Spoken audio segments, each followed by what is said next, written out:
এতদিন আমাদের মনে প্রশ্ন ছিল যে সন্দেশখালি কাণ্ডই কি এই শাসক দলের কফিনে শেষ পেরেকটা পুঁতে দিতে চলেছে। কিন্তু এখন আর সেই প্রশ্নটা আর কারোর মনে নেই। শাসক দলের আচার আচরণ বডি ল্যাঙ্গুয়েজই বলে দিচ্ছে যে সত্যিই কফিনে শেষ পেরেকটা পড়ে গেছে। আসলে শাসক দলের খুব প্রিয় স্লোগান ছিল খেলা হবে, কিন্তু পাল্টা যখন খেলা হবে তখন যে তারা ময়দানেই থাকতে পারবে না, হতোদ্যম হয়ে যাবে, সেটা তারা বুঝতে পারেনি। ফলে একটি দুটি নয়, অন্তত ছটি কারণ দেখা যাচ্ছে যেখান থেকে স্পষ্ট বোঝা যাচ্ছে যে শাসক দলের দম শেষ। খেলা হার নিশ্চিত, তাই আর ময়দানেই তারা থাকবে না, এই প্রশ্ন কিন্তু উঠতে শুরু করে দিয়েছে। কোন ছটা পয়েন্ট দেখে মনে হচ্ছে যে সেই দোর্দণ্ড প্রতাপ শাসক, যারা এই রাজ্যে নাকি 222 জন বিধায়ক নিয়ে বসে আছে, উন্নয়নের জোয়ারে সবাই বিরোধীরা ভেসে তাদের নৌকাতেই এসে ওঠে, তাদের হতোদ্যম মনে হচ্ছে তারা খেলার আগেই দম শেষ করে দিয়েছে। সবটা ব্যাখ্যা করব, শেষ অবধি শুনুন এই প্রতিবেদন। নমস্কার প্রিয় বন্ধু, মিডিয়ায় আপনাদের স্বাগত এবং আপনারা দেখছেন প্রিয় বন্ধু বাংলা, সত্যের সন্ধানে সর্বদা আমি শুদ্ধশীল। বন্ধুরা, সন্দেশখালি কাণ্ড নিয়ে যা হচ্ছে সেখানে সত্যিই যদি শাসকের দম থাকতো, যদি সত্যিই তাদের এখনও এই বাংলার মাটিটা তাদের জন্য দুর্জয় ঘাঁটি হয়ে আছে, এই আস্থাটা থাকতো, তাহলে সবার আগে কি হতো বলুন তো? এই মুখ্যমন্ত্রী, মহিলা মুখ্যমন্ত্রী, তিনি সবার আগে চলে যেতেন, গিয়ে বলতেন যে দেখো, এই যে ঘটনা ঘটছে এই ঘটনা তো আমি জানতাম না, যারা যারা করেছে সে আমার দলের হোক অন্য দলের হোক, কাউকে রেয়াত করবো না, চরমতম শাস্তির ব্যবস্থা করব। কিন্তু মায়েরা বোনেরা, এই ঘটনা হয়েছে, এর জন্য আমি লজ্জিত, আমি দুঃখিত। কিন্তু না, তিনি সেইটুকুনি যাওয়ার সাহস অবধি দেখাতে পারছেন না। কেন? কেননা তিনি জানেন যে তিনি যদি যান, যে ক্ষোভটা আছড়ে পড়বে, শুভেন্দু অধিকারী যাওয়ার পর যে আবেগটা দেখা গিয়েছিল, তিনি গেলে কিন্তু তার 180 ডিগ্রি ঘুরে যাবে সন্দেশখালীর মানুষ, সন্দেশখালীর ওই অত্যাচারিত মা বোনেরা। এবং শুধু সন্দেশখালী নয়, গোটা বাংলা বিশ্বাস করে এই যে মা বোনেদের উপর অন্যায় অত্যাচারটা হয়েছে, সেখানে তার নীরব সমর্থন না থাকলে এত বড় ঘটনা ঘটানোর সাহস পেত না শাহজাহান, শিবু হাজরা, উত্তম সর্দাররা। আর বাস্তব যাই হোক, এই ধারণা যতদিন তিনি সন্দেশখালী নিয়ে এই দমন পীড়নের কায়দা চালাচ্ছেন, ততদিন কিন্তু মানুষের মনে গেঁথে থাকবে। ফলে সেখানেই কিন্তু গেমটা হাতছাড়া হচ্ছে। এবার গেমটা যে হাতছাড়া হচ্ছে, সেইটা থেকে দৃষ্টি ঘোরাতে কী কী করছে শাসক দল, এক এক করে আপনাদের বলি। ছটা পয়েন্টে যে কথা বললাম, প্রথমেই আসছে মধুচক্র। কাল থেকে একটি খবর বিভিন্ন অনুপ্রাণিত মিডিয়াতে ভাসানোর চেষ্টা করা হচ্ছে, সেটা হচ্ছে বিজেপির হাওড়ার এক নেতা, তিনি নাকি নাবালিকাদের নিয়ে মধুচক্র চালাতেন এবং তিনি ধরা পড়েছেন। আর তাই বিজেপির কি কালচার, বিজেপি যে সন্দেশখালীর নারী শক্তি নিয়ে এত কথা বলছে, তারা কি করছে, এই নিয়ে উঠে পড়ে চিটিং পিটিং যারা নেতা রয়েছেন শাসক দলের, তারা খুব ফটফট ফটফট করার চেষ্টা করছেন। আচ্ছা, বেসিক কয়েকটা কোয়েশ্চেন করছি। যিনি ধরা পড়েছেন তার নাম খুব সম্ভবত সব্যসাচী ঘোষ, হাওড়ার একটা হোটেলের মালিক। একবার বলা হচ্ছে তিনি হাওড়া সদরের বিজেপির কিষাণ মোর্চার সম্পাদক, একবার বলা হচ্ছে তিনি শ্রমিক সংগঠনের নেতা, একবার বলা হচ্ছে তিনি 2016 সাল থেকে বিজেপি করছেন কিন্তু বর্তমানে বিজেপির সঙ্গে নেই, আবার বলা হচ্ছে যে না, তিনি বিজেপির পুরো ভোটটাই সেখানে দেখেন। আসল সত্যটা কি?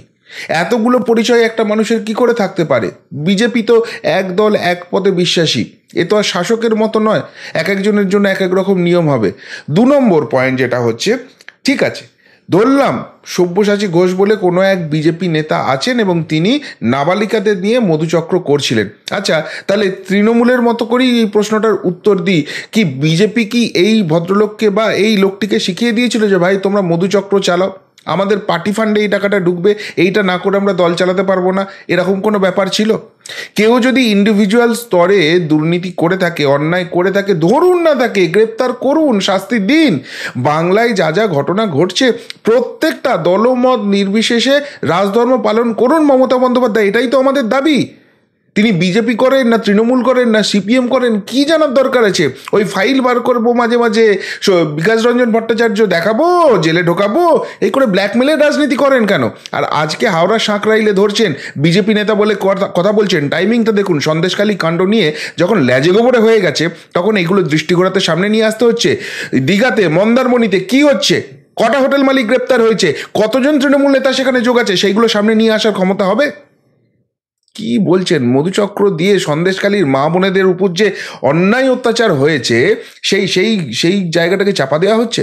আর একটা কথা বলুন তো, এই মধুচক্র চালাচ্ছিল বলছে, ঠিক আছে মেনে নিলাম, বিজেপি নেতা চালাচ্ছে মেনে নিলাম, এই একদিনে হঠাৎ করে গজিয়ে উঠেছে? এতদিন ধরে চলছিল তাহলে? মধুচক্র তো একদিনে হয় না। পুলিশ টিপ পেয়েছে, গেছে, আজ কি সন্দেশখালী কাণ্ড ঘটার পর গেছে, তাহলে পুলিশ প্রশাসন কি এতদিন ঘুমোচ্ছিল? তারাও কি এর সঙ্গে যুক্ত? তাদের ভাগ পেত, নাকি তারা ব্যর্থ অপদার্থ এই খোঁজটাই পায়নি? কেন পশ্চিমবঙ্গের বুকে এখন এই জিনিসগুলো চলবে? তাহলে মমতা পুলিশ, মমতা প্রশাসন কতখানি ব্যর্থ, তো এইটাই চোখে আঙুল দিয়ে দেখিয়ে দিচ্ছে। আসলে আবারও ওই সন্দেশখালীর ইস্যুটাকে চাপা দিতে হবে। ওখানে যে অগ্নুৎপাতটা হচ্ছে, হোক না, একটা ঘামাচির মতো কিছু ইস্যু পেয়েছি, একটা ফুসকুড়ির মতো কিছু ইস্যু পেয়েছি, কিন্তু সন্দেশখালী যে একদম কবর চাপা দিয়ে দিচ্ছে রাজনৈতিকভাবে, ফলে দৃষ্টি ঘোরানোর চেষ্টা করা হবে। শুধু তাই নয়, আমি রিসেন্টলি দেখছিলাম যে এদের যে মুখপাত্র বিভিন্ন যে টিভি চ্যানেলে যায়, প্রথম কথা যারা এতদিন যেত তারা আর কেউ যাচ্ছে না, সব পালিয়ে পালিয়ে পালিয়ে পালিয়ে বেড়াচ্ছে। আরে বলবেটা কি? গায়ের জোরে যে কথাগুলো বলছে সেগুলো শুনে ঘোরাতেও হাসছে। সব থেকে বড় কথা, রিপাবলিক চ্যানেল যাদের সাংবাদিককে গ্রেপ্তার করলো, যদি বুকের পাটা থাকে, যদি এটা সত্যিকারের পুলিশ সঠিক কাজ করে থাকে, প্রশাসন সঠিক কাজ করে থাকে, তাহলে যান রিপাবলিকে গিয়ে চোখে চোখ রেখে কথা বলুন। রিপাবলিকে তো এতদিন ধরে কোনো প্রতিনিধি পাঠাতো না, ওই কোথা থেকে তৃণমূল সমর্থক বলে ধরে নিয়ে আসতো, আর তারা যা খুশি তাই বলে যেত, কোনো লজিকের ধার ধারতো না, শুধু চিৎকার করতো। আজকাল সেই লোকগুলো অব্দি ভয়ে সেখানে যেতে পারছে না। মানে কতখানি অন্যায় কাজ করেছে, কতখানি ভুল কাজ করেছে, এবং এটার জন্য গণতান্ত্রিক পদ্ধতিতে মানুষের কতখানি থাপ্পড় খেতে হবে, সেই জন্য রিপাবলিকে পা দেওয়ার সাহস রাখছে না ঘাসফুল। তারা নাকি দোর্দণ্ড প্রতাপ, তারা নাকি রাজ্য চালাবে, তারা নাকি দেশে দখল করবে, মোদিকে গদি থেকে সরিয়ে দেবে। ভাবুন একবার। আবার যারা ওই অনুপ্রাণিত চ্যানেলে যাচ্ছেন, সেখানে ওই 3.5 বছরের জেল খাটা আসামি যাচ্ছে, গিয়ে মেন ইস্যু থেকে যাতে ঘুরে যায়, গিয়ে মহিলা বিধায়ককে তেড়ে তেড়ে মারতে যাচ্ছেন, আজে বাজে যা খুশি কথা বলছেন, সন্দেশখালীর মা বোনেদের অপমান করছেন, যাতে লজ্জায় এই মানুষগুলোর মুখ না খোলে। ব্যাপারটাকে ঘোরাবার চেষ্টা পাঠানো হচ্ছে সেই রাজীব ব্যানার্জিকে, যে রাজীব ব্যানার্জিকে খোদ মুখ্যমন্ত্রী বলেছিল যে বনমন্ত্রী পদে চুরি করেছে, বনমন্ত্রী থাকাকালীন এই চুরি করেছে, চোর একটা, আসুক এর জন্য তদন্ত করব। জানে এই লোকটাকে পাঠালে ব্যক্তিগতভাবে একে চেপে ধরবে বিরোধীরা।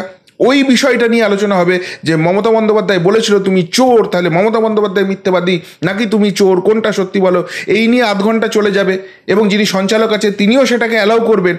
ফলে এই সন্দেশখালী থেকে ইস্যু থেকে চোখ ঘুরবে। কিন্তু সত্যিই কি এইভাবে পাল্টানো সম্ভব হচ্ছে?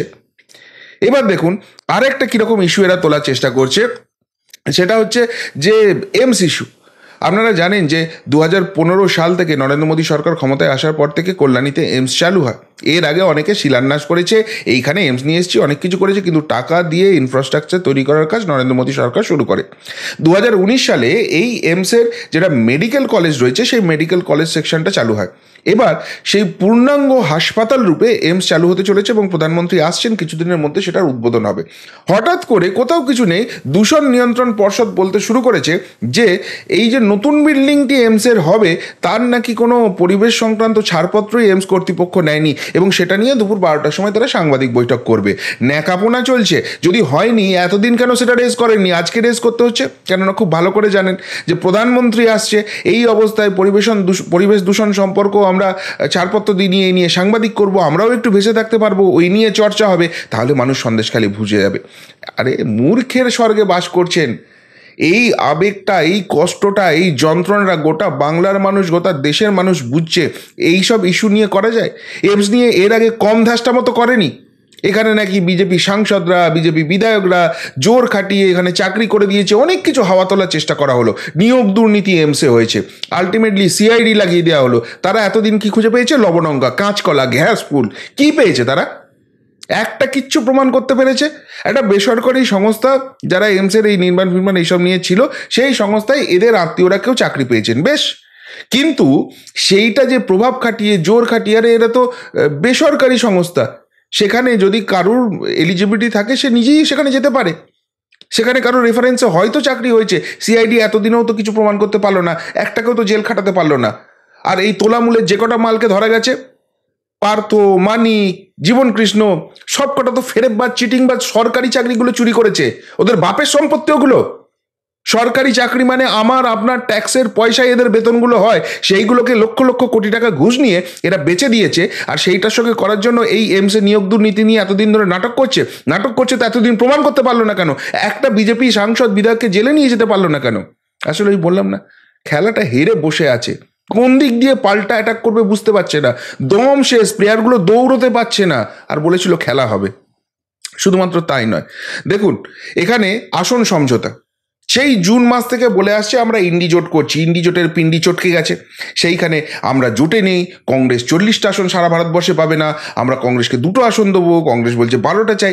এত ন্যাকামির কি আছে? আরে ভাই, লড়াইটা হবে নরেন্দ্র মোদী ভার্সেস আদার্স। সেখানে কে দাঁড়ালো না দাঁড়ালো, কে কটা সিট পেলো, ডাজন্ট কোন ম্যাটার। সেই জায়গাটাকে, ইস্যুটাকে জিয়ে রেখে দেওয়া হচ্ছে। এই যে আলোচনাটা হচ্ছে, কংগ্রেস জোট করতে চাইছে, আমরা জোট ভেস্তে দিতে চাইছি, আমরা এটা মানবো না, কংগ্রেসকেও কিছুটা হাওয়া দেওয়া, কিছুটা অক্সিজেন দেওয়া। কংগ্রেসও দেখছে তৃণমূলকে কিছুটা হাওয়া দিই, কিছুটা অক্সিজেন দিই। এই যে তুতু তুতু ম্যায় ম্যায় ম্যায় ম্যায় খেলা হচ্ছে, এটা কেউ কিছু জানে না। যখন রাহুল গান্ধী উত্তরবঙ্গ সফর করছে তখন কে সাপোর্ট করলো? যখন মালদা মুর্শিদাবাদে যাচ্ছে তখন সেখানেই কাকতালীয়ভাবে মুখ্যমন্ত্রীর প্রশাসনিক সভা কেন হলো? কেউ কিচ্ছু বোঝে না, নাটক চলছে সব। আসলে ওই বললাম যে সন্দেশখালী ইস্যুকে ঘুরিয়ে দিতে হবে। সন্দেশখালী ইস্যু কার্যত রাজনৈতিকভাবে কবর দিয়ে দিয়েছে। এতদিন যেটা অলীক স্বপ্ন মনে হচ্ছিল সন্দেশখালীর পর, আর সেটা মনে হচ্ছে না। সিঙ্গেল ডিজিটে চলে যেতে পারে দলটা, আর সেই দলটা যদি সিঙ্গেল ডিজিটে যায়, নবান্নের গদিতে কতদিন থাকবে সেই প্রশ্নটা উঠে যাবে। আরও দেখুন, এই দলটা কি করছে, জব কার্ডের টাকা বললো 21 তারিখ দিয়ে দেবো, এখনো দিতে পারলো না, পরবর্তী ডেটে দেবো, এখন দিতে গিয়ে ভুয়ো কার্ড পাচ্ছি, কে মারা গেছে, এই নিয়ে একটা ইস্যু করার চেষ্টা করা হচ্ছে। আমাদের 7,000 কোটি টাকা দেয়নি, এতদিন তো বলে আসছিলেন 1,15,000 কোটি টাকা দেয়নি, আজকে হঠাৎ করে 7,000 কোটি টাকা কোথা থেকে হয়ে গেল? আর সেটা কোনো ইস্যু হলো? যদি হয়, যান না দিল্লির বুকে ধর্নায় বসে থাকুন। মমতা বন্দ্যোপাধ্যায় যন্তর মন্ত্রের নিচে প্ল্যাকার্ডে বসে আছে যে আমার রাজ্যটাকে চলতে দিচ্ছে না এই মোদী সরকার, এরা এতখানি বদমাইশ, 1,15,000 কোটি টাকা আটকে রেখে দিয়েছে। বড় বড় করে প্ল্যাকার্ড টাকান, যন্তর মন্ত্রের নিচে বসে থাকুন। যতদিন না যাবে মমতা বন্দ্যোপাধ্যায় আমরণ অনশন করবে। সিঙ্গুরের জন্য আমরণ অনশন করতে পেরেছিলেন, সেখান নিয়ে তো অনেক কথা শোনা যায়। এবার দিল্লির বুকে আমরণ অনশন করে দেখান। আপনি তো বলেছেন যে আপনি জান দিয়ে দেবেন, এখানে এনআরসি করতে দেবেন না, সিএএ করতে দেবেন না, ঠিক আছে, আপনি খুব বিপ্লবী নেত্রী, মেনে নিলাম।